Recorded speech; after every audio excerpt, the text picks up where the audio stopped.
के पास डेटा नहीं था? अगर एयरपोर्ट आपको डेटा नहीं दे रहा है तो आपने मांगा क्यों नहीं? ऐसा लग रहा है कि डीजीसीए ने भी सेफ्टी को ध्यान में रखते हुए फ्लाइट्स को कैंसिल करने की बात कही है, लेकिन सेफ्टी के साथ साथ पैसेंजर कंज्यूमर राइट का क्या होगा इसके बारे में शायद कोई सुन नहीं रहा है। गुरमुख सिंह बाबा सर, आप इस पर क्या कहेंगे सर? नमस्कार दीपक जी। नमस्कार। सबसे पहले तो मैं आपका शुक्रिया करना चाहता हूं कि आप एविएशन को मुद्दों को लगातार इम्पैक्टफुली एंड फोर्सफुली उठा रहे हैं। Thank you sir. उसी का नतीजा है कि थोड़ा बहुत असर गवर्नमेंट पर, एयरपोर्ट्स पर पड़ा है।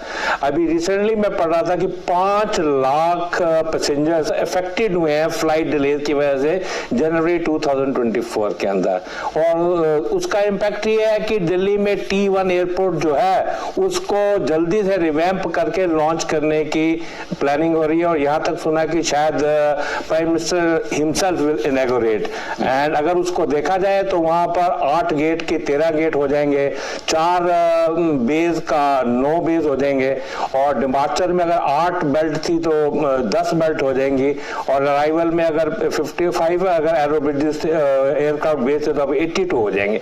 तो इंफ्रास्ट्रक्चर ऐड करना बहुत नेसेसिटी है, और गवर्नमेंट के पास, सभी के पास पैसेंजर की सुनवाई कहीं नहीं है। क्यों कि हमें पता है कि डीजीसीए गवर्नमेंट को रिप्रेजेंट करती है, आयटा एयरलाइंस को रिप्रेजेंट करती है, एसीआई एयरपोर्ट्स को रिप्रेजेंट करती है। पैसेंजर की सुनवाई कंसीडरेशन जोन में जब जरूरत हो तो मीडिया के थ्रू ही पहुंचती है, तो दैट इज वन कंसर्न। दूसरी बात, अब मुद्दा आता है डिलेज का। तो डिले सबसे पहले आपने देखनी है कि डिले के क्या कारण है।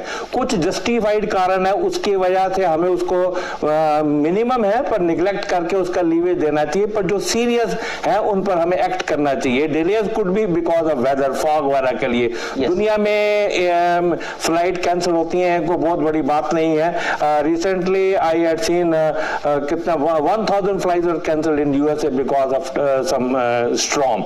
एंड दूसरा, जो भी डिले एयरलाइन कैरियर की वजह से होती हैं वो सीरियस है। अब एयरलाइन की जब डिले कहते हैं तो स्लॉट एलोकेशन के अंदर ओवरलैपिंग तो नहीं है, वो इंफॉर्मेशन पब्लिक डोमेन में नहीं है, वो होनी चाहिए। और दूसरा बात है कि एयर ट्रैफिक कंट्रोल की वजह से भी डिले होती है। जब कंजेशन है और ग्राउंड क्लियर नहीं है उसको गो अराउंड देते रहते हैं, और जब वो फ्लाइट लैंड लेट करेगी। आपने तो बहुत इंपॉर्टेंट बात बोली सर। तो मुंबई एयरपोर्ट पर जो भी हो रहा है बीते कई दिनों से, उसको लेकर सीधा सीधा मन में एक ही सवाल उठता है, और वही आज का हमारा टॉपिक भी पे एयरपोर्ट पर मैनेजमेंट हो रहा है या मजाक हो रहा है कंज्यूमर के राइट्स के साथ?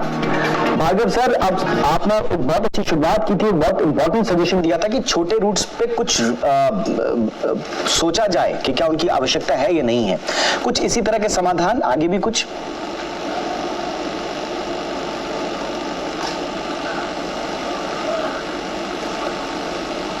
Bhargava sir, solutions sir. आपकी आवाज नहीं आ रही सर। अब आ रही है मेरी आवाज सर? नहीं। ऑलराइट, मैं टीम से बोलता हूं कि बहुत धीमी आवाज है।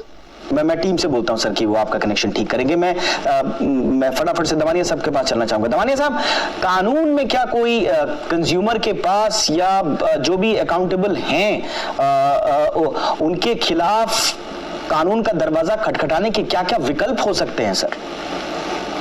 देखो, कानून का दरवाजा खटखटाने के लिए पहली चीज तो है कि डीजीसीए के पास ही खुद का एयर सेवा पोर्टल है, जो यात्रियों को कोई दिक्कत आए या कोई तकलीफ हो या कोई कंप्लेंट्स हो तो वो जाके ऑनलाइन एयर सेवा पोर्टल पे फाइल कर सकते हैं। एक दूसरा चीज होती है, एक और चीज है पैसेंजर चार्टर करके एक डॉक्यूमेंट है जिसके अंदर डिले के लिए, फ्लाइट कैंसिलेशन के लिए क्या कंपनसेशन देना चाहिए वो ऑलरेडी निर्णय किया हुआ है डीजीसीए के। इतना कैंसिल होगा तो हमको ये मिलेगा।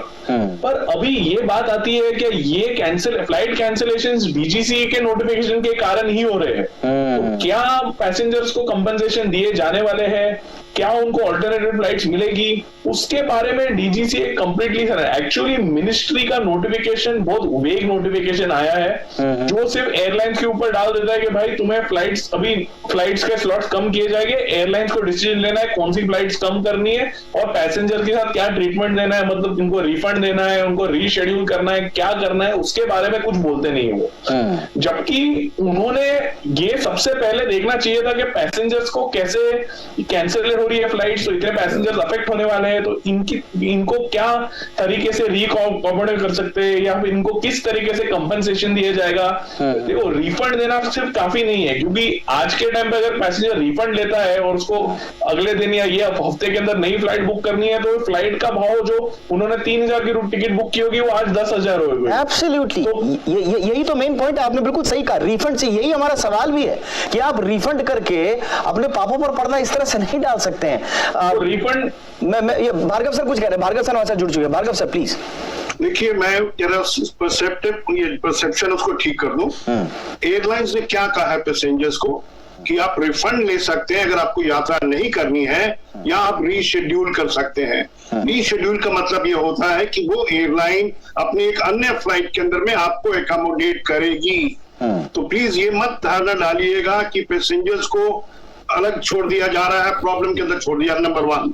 नंबर 2, हमको देखना यह है कि समस्या तो है मुंबई एयरपोर्ट के अंदर में, जैसे बाबा जी ने बताया कि आप कब तक प्लेन्स को गो अराउंड करेंगे मुंबई एयरपोर्ट पे और पैसेंजर्स को इनकन्वीनियंस करेंगे। अब सरकार ने जो डिसीजन लिया कि हम 30 मार्च तक फ्लाइट्स को कम कर रहे हैं, इसको नेगेटिव तरीका ये है देखने का कि पैसेंजर्स जो बुक्ड है उनको इनकन्वीनियंस होगी, लेकिन उनको समय है ऑल्टरनेट फ्लाइट के लिए।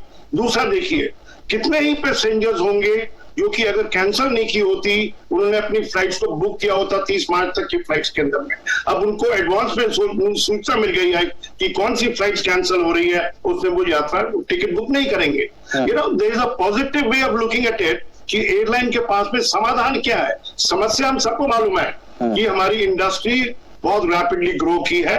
अगर ये समस्या 3 महीने बाद आनी थी, मुंबई एयरपोर्ट का नए मुंबई एयरपोर्ट का इनॉग्रेशन होना था, ये हम सब जानते हैं, लेकिन हमको ढूंढना यह है कि समस्या का समाधान क्या है। इससे कोई बेटर संकल्प है क्या, ऑल्टरनेटिव है सरकार के पास में कि नहीं, कि जो उन्होंने डिसीजन लिया है कि प्रत्येक एयरलाइन को बोले कि आप 3% अपनी फ्लाइट्स कम कर दें, इससे बेटर कोई ऑल्टरनेटिव है कि नहीं? क्रिटिसाइज तो कुछ भी नहीं सर। और देखिए, ऑल्टरनेटिव में तो सर 50 ऑल्टरनेटिव निकल सकते हैं, लेकिन ऑल्टरनेटिव की बात नहीं है सर। ये परिस्थितियां ही क्यों आने दी गई और रिपीटेड है सर, रिपीटेड है। कौन सा सबसे बढ़िया है सर? ये रिपीटेड है। आप देखिए, सर्दियां आती हैं, दिल्ली एयरपोर्ट पर ये हाल हो जाते हैं, आपके पीक सीजन आता है, आपके दूसरे एयरपोर्ट्स पर ही हो जाते हैं, सारी जगह। और ये रिपीटेड मिस्टेक्स हैं सर। ऐसा नहीं है कि कोई देश में पहली बार इतना सारा ट्रैफिक आ रहा है पैसेंजर्स का, ये रिपीटेड है। इसलिए हम कह रहे हैं सर, आप समाधान की बात नहीं, ये प्रॉब्लम हो ही ना, इसके लिए क्या कुछ किया जा सकता है, इस पर बात होनी चाहिए। बाबा सर, आपका कमेंट सर, क्या आप देना चाहेंगे? Yes sir. दीपक जी, कुछ सजेशन बहुत बढ़िया आए हैं। हाँ जी। पर मैं ये बात बहुत क्लियरली कहना चाहता हूं कि एक डिस्कम्फर्ट अलाउंस मिसिंग है हमारे सिस्टम के अंदर।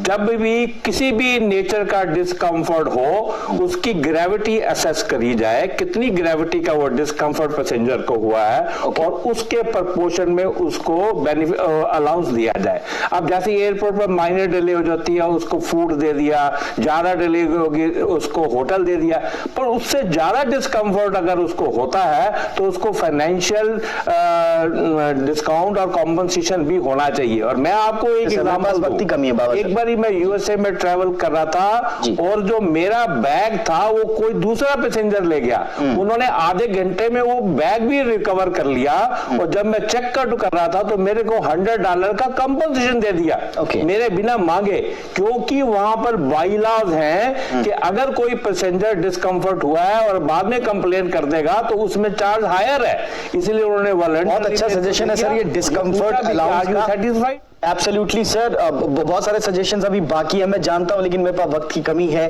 बहरहाल हमने इस सिचुएशन को समझने की कोशिश की और जितना पॉसिबल हो सका उसके इर्द गिर्द झांकने की कोशिश की। कुछ अच्छे सजेशंस भी आए हैं। हमारी दरख्वास्त है डीजीसीए से, एयरपोर्ट अथॉरिटी से, एयरपोर्ट मैनेजमेंट से, प्लीज ये इस तरह का ना करें। हम सब एविएशन की ग्रोथ स्टोरी के साथ हैं, हमें पूरा विश्वास है अपनी एविएशन इंडस्ट्री और पूरे मैनेजमेंट पर, प्लीज इस तरह के मौके ना दें कि खटास मन में आए, एक डिस्कम्फर्ट जो सर कह रहे हैं या एक एक्सपीरियंस हमारा खराब हो, ये बट्टा लगाता है हमारी उम्मीदों पर, ये किसी के लिए ठीक नहीं। बहुत बहुत शुक्रिया आप तीनों का वक्त निकालने के लिए। Baba sir thank you so much, वक्त निकाला आपने। Damania sir thank you so much sir. Bhargava sir thank you so much sir. आपकी खबर आपका फायदा में इतना ही, इजाजत दीजिए, नमस्कार।